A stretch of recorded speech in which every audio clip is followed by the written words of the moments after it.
Hey hello, কি অবস্থা? আমি এখন আছি হচ্ছে পলাশী মোড়ে। এখানে আমরা আজকে আমার সাথে পুরো গ্যাং আছে, শিখা, সাফাত, রনি, তন্ময় এবং রাফাত।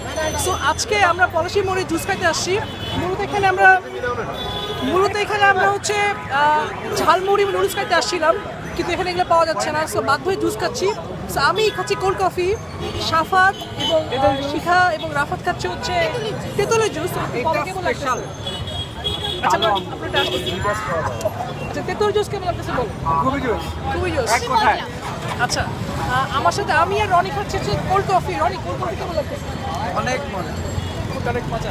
আমাদের মধ্যে তর্ণ হচ্ছে স্পেশাল, সে একটা ভিন্ন রকম জুস করছে। এটা কি জুস? কালা কি জানি, কালো কালারের জুস। দেখতেও জুস, খাইতেও জুস। এটা হচ্ছে কি কালো আঙুরের জুস। ওর জুস আমরা সবাই চমক দিয়ে খাইছি, খুব ভালো লাগছে। এবং এখানে জুসের দাম মোটামুটি কম, মাত্র 40 টাকা, আমারটা 40 টাকা, 50 টাকা। আমার তন্ময়টা সব থেকে দামি, মোটামুটি 50 টাকার মধ্যে। কিন্তু সবচেয়ে মজা তেঁতুলের। না সবচেয়ে মজা এইটা, ওটা খাই নাই। আচ্ছা, এটা ঝগড়া চলবে। সো ভিডিও এখানেই শেষ। ওকে, বাই বাই। এটা